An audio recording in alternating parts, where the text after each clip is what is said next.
नमस्कार, एचएससी मित्रा में आपका स्वागत है। आज हम लोग बात करने वाले हैं हॉट वर्क और फायर प्रिवेंशन के ऊपर। कहीं भी कंस्ट्रक्शन साइट हो या फिर कंस्ट्रक्शन में बहुत सारा कंस्ट्रक्शन होता है, इलेक्ट्रिकल, पीवी, सिविल, किसी भी कंस्ट्रक्शन फील्ड में जब आप जॉब के लिए जाएंगे तो वहाँ हॉट वर्क बहुत ज़्यादा प्रायोरिटी में होता है। हॉट वर्क करना ही होता है तो एक्टिविटी आगे की तरफ बढ़ती है। हॉट वर्क बहुत तरीके से होता है, जैसे गैस कटिंग हो सकता है, कोई मशीन ऑपरेशंस हो सकता है, या फिर आपका वेल्डिंग एक्टिविटी हो सकता है, ग्राइंडिंग एक्टिविटी हो सकता है, बार कटिंग, बार बाइंडिंग हो सकता है, वेल्डिंग हो सकता है। ये इसी तरह से बहुत सारी एक्टिविटी होती है। अब हम देखेंगे पहला चीज़, हॉट वर्क के अंदर हमको क्या क्या चीज़ प्रिकॉशंस लेके वर्क करना चाहिए जो कि फायर के प्रिवेंशन के अकॉर्डिंग हो। मेन हमारा आज का मोटो इसी टॉपिक पर बात करना था।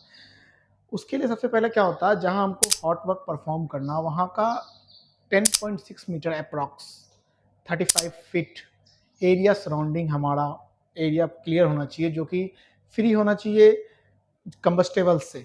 वहाँ कोई ऐसा आग लगने वाला ऐसा धातु, ऐसा पदार्थ ज्वलनशील ना हो, उससे फ्री होना चाहिए वो एरिया। एक दूसरा चीज़ है कि जब हम वहाँ परफॉर्म करने जा रहे हैं, जो हमारा इक्विपमेंट यूज़ हो रहा है वो इंस्पेक्टेड हो। और एक तो इंस्पेक्टेड होने के बाद उसका 1 वीक या 1 मंथ जहाँ का जो रूल्स होता है उसके अकॉर्डिंग इंस्पेक्टेड होता है।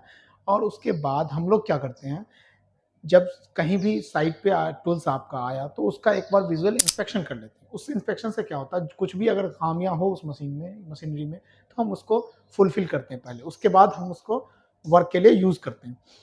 तो वो हो गया। उसके बाद अगले स्टेप में केबल्स अगर हम ले जा रहे हैं, केबल का रूटिंग प्रॉपर होना चाहिए और ओवरहेड होना चाहिए। 6 मीटर हाइट होना चाहिए, सॉरी 6 फीट, 6 मीटर हाइट होना चाहिए। उसके बाद हम लोग वहाँ पे केबल जो कंस्ट्रक्शन के लिए ले जाएं या फिर पावर डीबी के लिए ले जाएं, उसके लिए जिस चीज़ के लिए हम ले जाएं, पीडीबी के लिए ले जाएं, तो वैसा हाइट में जाना चाहिए अगर व्हीकल मूवमेंट हो तो। और अब मेन मूवमेंट हो तो वहाँ मिनिमम 7 फीट होना चाहिए। उसके बाद हम लोग स्टार्ट करेंगे। स्टार्ट करने से पहले हमको वहाँ प्रिपरेशन चालू करना। सबसे पहला आपने इक्विपमेंट इंस्पेक्शन कर लिया, उसके बाद वहाँ पर सराउंडिंग एरिया पूरा हाउसकीपिंग होना चाहिए, जो कि मैंने पहले कहा था 10 मीटर अप्रॉक्स हाउस एरिया पूरा कंबस्टेबल फ्री होना चाहिए। उसके बाद हम लोग क्या करते हैं, वहाँ फायर ब्लैंकेट इंस्टॉल करते हैं उस एरिया में, जिस एरिया में हमको हॉट वर्क परफॉर्म करना होता है।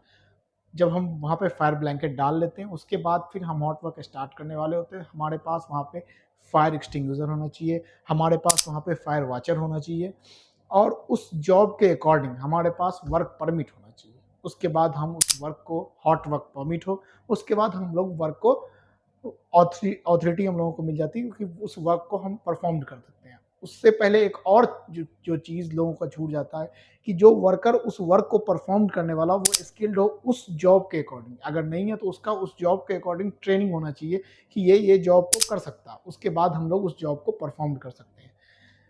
फिर हम लोग स्मूथली उस जॉब को परफॉर्म करेंगे। हमारा फायर वॉचर बार बार वॉच करता रहेगा।